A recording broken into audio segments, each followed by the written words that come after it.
A fancy restaurant is hiring a professional grape feeder. The war of the chocolate bunnies is finally settled, and some must be destroyed. And how Spam has become really cool again. That's right, Spam. These are the weird stories for Wednesday on the Weird AF News Podcast. I'm your host, Jonesy. Thank you for being present for this. I'm recording this podcast inside a closet. I have some weird news segments from all around the globe for you, for your enjoyment. Yes. A new fancy restaurant is hiring a grape feeder who must have gorgeous hands. A new extravagant restaurant in London is looking for a grape feeder to join their team. Do you guys think you have what it takes to feed grapes to patrons? Do you think you have what it takes to dehumanize yourself in this way? Applicants for the grape feeder position have a very strict criteria that they must follow. Oh boy, what kind of criteria? You must have good aim with your grapes, I imagine. Very strong wrists. Probably perfect hands, right? Nice breath. Probably have to look pretty good shirtless and oiled up. All of this is the brainchild of a billionaire, of course, who is completely out of touch with what's going on in the economy right now. The billionaire restaurant tycoon Richard Caring is opening this restaurant, and it's called Bacchanalia. It is set to open later this year in a place called Mayfair, which is probably a very lavish and out-of-touch neighborhood in London. The restaurant's current job ads includes the unusual grape feeding role, where prospective employees will need, quote, gorgeous hands, of course, as well as a basic grasp of Greek and Latin. That's strange. So you're going to be speaking Greek and Latin to the customers. Who's going to understand you? It sounds like they're really setting the bar a little bit too high for this grape feeder. Now, Bacchanalia is going to have a grand aesthetic, of course. It's a high-end status. The eatery aptly borrows its name from a lavish Roman festival, you know, the Bacchanalia. This festival was known for celebrating excess and was known to be a wine-fueled, very raunchy affair. Oh, yes, that's right, raunchy. You know it on at the Bacchanalia Festival. Lots of wine and nakedness from the waist down. It was quite a time, yes.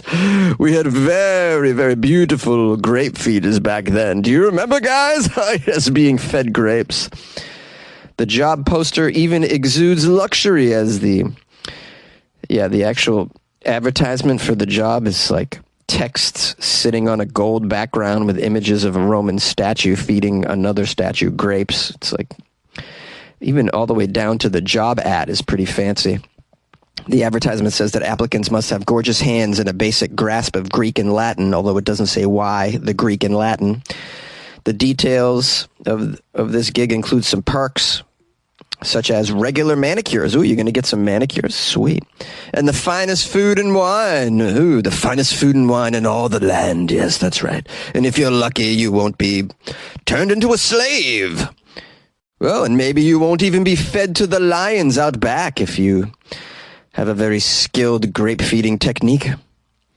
The Berkeley Square opening is set to transform a former Porsche showroom into a completely new space. Bacchanalia's website says, "This is not merely a restaurant. This is a breathtaking feast for the senses, a gathering place to feel moved, immersed in another world. It's imagination on a grand and glorious scale." Oh, they've even commissioned a famous artist to make a giant painting of winged lovers embracing on a unicorn. These people are completely out of touch. Okay, have your fun, though.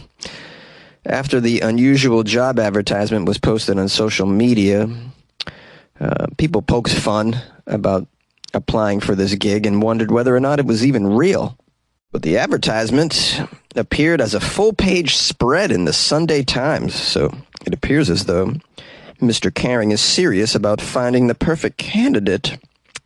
The restaurant chain claims that the position will be London's first grape feeder, who will work against a backdrop of 2,000-year-old antiques and Sistine Chapel-style frescoes.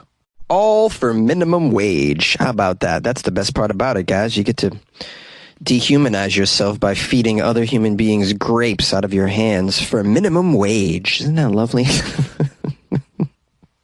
I don't know if they pay minimum wage, but this is like a restaurant gig, last I checked. So if you want to debase yourself like this, by all means, good luck finding someone who speaks Latin. I would love to work as a grape feeder at this restaurant just for one evening, and purposely just miss everybody's mouth with the grapes. Just get the grapes all over the place, on the floor, down their shirt, in my own mouth. See how long it takes for them to can me. Come on, I speak a little Greek. Come on, give me another chance, man. Have you seen these hairless hands I have? Look, I groomed for you, all right? I went and got lasered my knuckles. A court has ruled that chocolate bunnies must be destroyed. The end is near for chocolate bunnies sold at the German grocery store chain Lidl. A Swiss federal court has just ordered them to be destroyed, these chocolate bunnies, as a result of a trademark violation. The saga of the chocolate bunny dates back to 2018 when Swiss chocolatier Lindt filed with a commercial court and said Lidl copied its popular golden-wrapped chocolate bunnies. Representatives for Lindt argued the bunnies are protected by a Trademark Protection Act. The commercial court dismissed the filing in 2021, prompting Lindt to appeal this decision. According to Lindt, Lidl's chocolate bunnies match the exact shape and features of their own chocolate bunnies, making it difficult for customers to distinguish between the two brands. Yeah, I would say in addition to the bunnies looking exactly the same, the name of your chocolate company is too similar as well. Lindt and Lidl. Like if I'm not paying attention, I don't know the difference. Lindt also conducted public opinion polls about the two products. Oh, that's hilarious. Would you take our poll? Yes, your poll about what? What do you think of chocolate bunnies? Could you take our chocolate bunny poll? Do you have time for the chocolate bunny poll? Look, I don't even have time for the climate change poll that they're trying to give me on the street. Never mind your chocolate bunny saga. Basing its decision partially on public opinion, the federal court overseeing this appeal overturned the commercial court's dismissal. According to the federal court, there is a risk for confusion between these two bunnies, even if there are some differences. Now Lidl is no longer allowed to sell the chocolate bunnies. They have to destroy any currently existing candy bunnies. There's going to be a big, massive chocolate bunny burning. Will you guys attend the chocolate bunny burning this evening? It's scheduled right after the book burning. Well, I hope they don't just blindly destroy these chocolate bunnies in a giant burning or a burial of some sort. I hope they give them away to people. Chocolate bunnies can make you happy. Perhaps you've been stabbed this week. You could totally use a chocolate bunny if you've been stabbed. Maybe you've been a victim of a snatch and grab, and they took grandma's necklace right off your neck. You could use a chocolate bunny as well. Perhaps you've lost half of your 401k in the recent stock market debacle. Well, you could use a chocolate bunny too. I think you guys should give away your chocolate bunnies, Lidl or Lindt, Lidl, whatever company has to destroy them. I see no difference in the names, really. They're basically the same. Lidl, Lindt. They're both silly short words that start with L and then have an I as the second letter. So I don't know. I think you ought to ask them to please change their name as well. I think that's leading to some of this confusion. You like podcasts? You're listening to my podcast. Maybe you thought to yourself, I'd like to make a podcast. Too difficult. No, not with Anchor. Anchor has free creation tools that allow you to record and edit your podcast from your phone or your computer. Anchor distributes your podcast to Apple, Spotify, Stitcher, and more. They have advertising integration, so you can even make a little money off your podcast. Everything you need to make a podcast in one place. Download the free Anchor app or go to anchor.fm to get started. And good luck with your podcast. Good luck with your creation. Good luck with your life, man. Spam is cool again. How is this happening? Spam is cool. The 85-year-old canned meat has undergone a cultural reinvention, and it's even cooler than ever. Hormel has sold a record amount of Spam for 7 straight years, and 2022 is on pace for another milestone. Record amounts of Spam being sold. How? What's going on here? The conglomerate behind Skippy and Jenny O Turkey says they can't make Spam fast enough. They're increasing their production capacity all the time because people keep buying all the cans of Spam. Spam is even a trending ingredient on TikTok. And it's on the menu at fine dining restaurants as well. Did you know that? And in 2019, a limited edition Spam pumpkin spice flavor sold out in just minutes. By the way, you can still buy it on eBay, where it sells for about $100 a can. What is behind this Spam phenomenon? Why does this slab of cooked pork that has long been stigmatized as fake meat, linked to wartime rations and hilariously spoofed on Monty Python, now have a cachet with foodies? Why are people so into the damn Spam? Says here one reason is Spam's popularity in Hawaiian, Asian, and Pacific Island cuisine, which has influenced its growth in the U.S. As more immigrants come to the United States and fusion dishes and ethnic cuisines enter the cultural mainstream, Spam has reached new, younger foodies, says Hormel. There's also some edgy and clever advertising campaigns, which have helped Spam attract a broader customer range than the baby boomers who grew up eating it, sometimes reluctantly. Robert Koo is an associate professor of Asian and Asian American studies. He says a lot of celebrity chefs have been Asian and Asian American, and they've reintroduced Spam to a new audience. Why can't I talk? There's even a Spam museum in Austin, Minnesota, which receives over 100,000 visitors a year. Oh, I would love to go to the Spam museum. This sounds like a lot of fun. I love weird museums and weird festivals. I'm sure there's a Spam festival. People visit the museum with stories to tell about Spam. They receive recipes to share. We have a manager of the museum who says that their visitors most often ask her and other museum Spam-ambassadors how Spam got its name. And the ultimate question, what the heck is in it? Here's a little Spam history for you. It first hit the shelves in 1937 as a 12-ounce, 25-cent convenient and long-lasting protein in a tin can during the lean years of the Great Depression. Spam contained nothing but a pork shoulder, chopped ham, water, sugar, and sodium. It was the concoction of Mr. George Hormel and his son Jay, who were meat packers in Austin.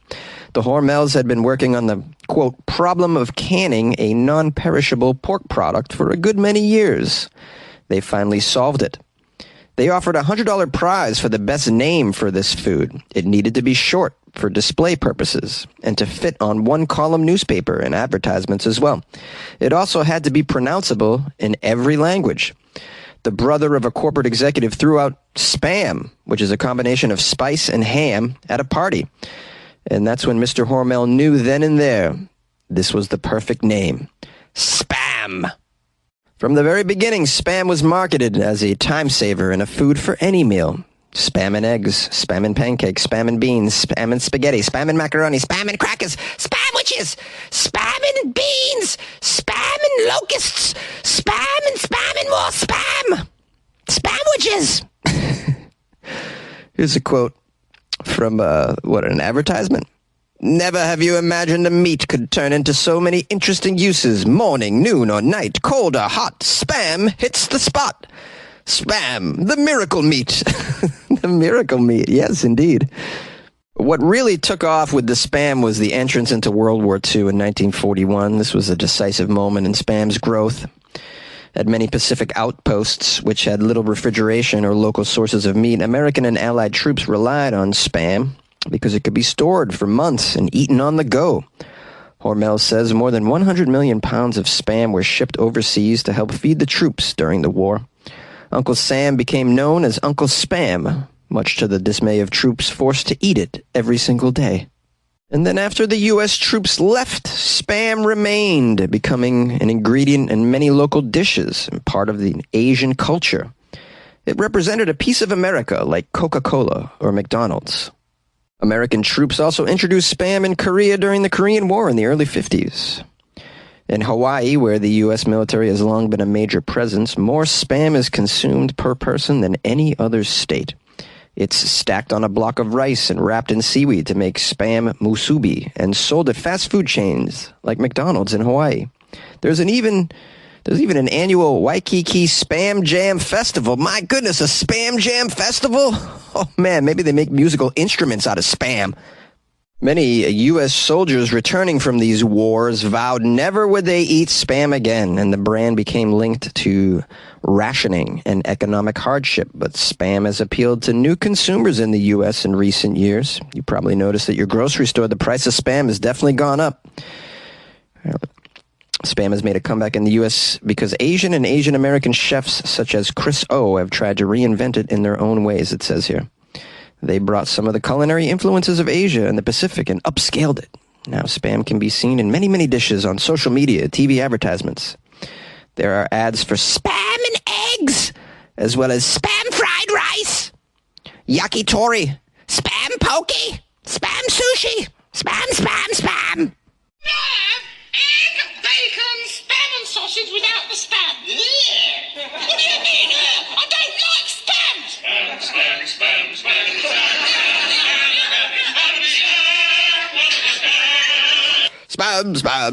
Spam. Sing it with me, guys. Spam.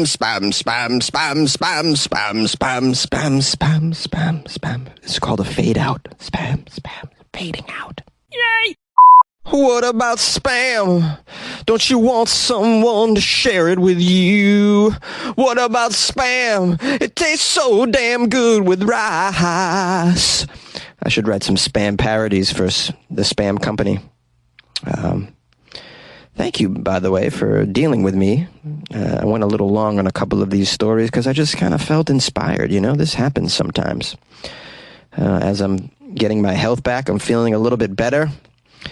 Getting my voice back as well. Everything's working out, guys, in life. Hey, maybe I should celebrate with a can of Spam. Yes. Do you have any Spam recipes you'd like to share with me? I've made Spam fried rice. Tremendous. I've even made, get this, Spam kimchi fried rice. Wow, is your mind blown right now? Is your mind totally blown? Yeah, Jonesy can cook a little bit. It's a miracle I'm single, isn't it? I mean, who doesn't want someone to cook them Spam kimchi fried rice for the rest of their days? Come on, guys. Line them up! Line them up, yeah. Who wants to be with a guy in a closet? Anybody? I'm totally in demand.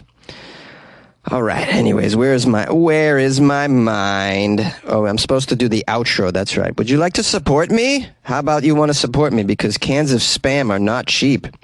Have you seen the price of coffee? It's also growing up. It's growing up too. Oh, the price of commodities, guys, shooting through the roof. Who can afford anything?